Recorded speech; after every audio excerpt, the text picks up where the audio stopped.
आप सभी को मेरा नमस्कार। तो दोस्तों, आज मैं आपके लिए इस वीडियो में गणेश जी भगवान की कहानी लेकर आई हूँ।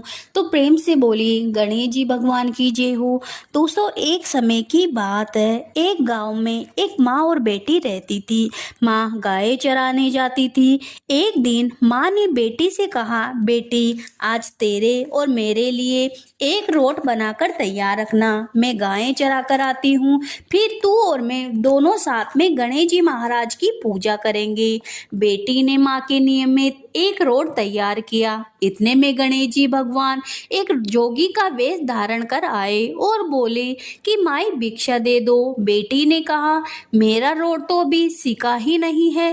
तो जोगी महाराज ने कहा, फिर मैं जाता हूँ। बेटी ने सोचा, जातक को कभी खाली हाथ नहीं जाना चाहिए, और उसने माँ के रोट में से किनार खांडी करके जोगी महाराज को थोड़ा रोट दे दिया। माँ गाय चरा कर आई। बेटी से बोली, मेरा रोट कहाँ है? खंडित रोट देकर माँ बावली हो गई। वो घी रोटो दे, रोटी मैली कोड़ दे, कहती नगरी में घूमने लगी। बेटी डर के मारे पीपल के झाड़ पर बैठ गई। 3-4 दिन वहां भूखी प्यासी बैठी रही। गणेश जी महाराज को उस पर दया आ गई।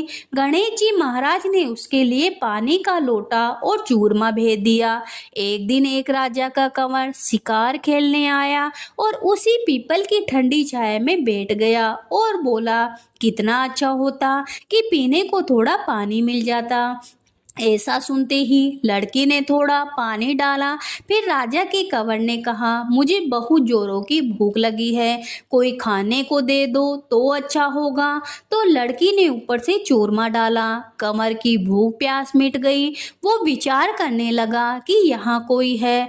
यह सोचकर राजा ने अपने सिपाहियों को पीपल के पेड़ पर खोज करने को भेजा। उन्होंने सब जगह देखा, उन्हें कुछ भी नहीं मिला। तो राजा का कंवर खुद ऊपर चढ़ा और ढूंढा तो वो लड़की मिली। राजकुंवर ने कहा, तुम कौन हो? तब लड़की ने अपनी कहानी सुनाई। राजा के कंवर ने कहा, मैं तेरे साथ शादी करूंगा। तो लड़की बोली, आप तो नगरी के राजा हो, मैं तो गरीब और अनाथ लड़की हूँ, मेरा कोई नहीं है। पर राजा जी तो नहीं माने। गाजे बाजे के साथ उस कन्या से पीपल के पेड़ के नीचे ब्याह कर घर गए। बहुत दिन बीते। एक दिन माँ घूमती घूमती महल के बाहर आ पहुंची और आवाजें देने लगी कि घी रोटे दे, घी रोटो मैली कोड़ दे। बेटी छत पर खड़ी देख रही थी। रानी ने सिपाहियों को भेजकर माँ को बुलाया और एक कमरे में ठहराया, कमरा बंद कर दिया। एक दिन राजा जी ने सारी चाबियां मांगी। रानी ने 6 कमरे की चाबियां दी, पर 7वें कमरे की चाबी नहीं दी। राजा ने जिद करके 7वें कमरे की चाबी लाकर 7वां कमरा खोला तो आगे सोने की शिला देखी। राजा ने रानी से पूछा, यह सब क्या है? रानी ने कहा, यह मेरे पीहर की भेंट है। राजा बोले, हमको आपका पीहर देखना है। रानी ने कहा, मेरे पीहर नहीं है, आप तो मुझे पीपल के पेड़ के नीचे से ब्याह कर लाए हो। राजा हट करने लगे तो रानी ने गणेश जी भगवान से विनती करी और 1.25 पहर का पीहर वासा मांगा। और राजा रानी पीपल के पेड़ के नीचे आए। वहां सारा कुटुंब समाया था। कोई कहे मौसा जी आए हैं, कोई कहे जीजा जी आए हैं, कोई कहे फूफा जी आए हैं। राजा रानी का अच्छा सत्कार किया। राजा को परिवार देखकर बहुत आनंद हुआ। एक पहर पूरा हुआ। रानी घर चलने को कहने लगी। राजा बोले, इतना बढ़िया ससुराल इतना जल्दी नहीं छूटेगा।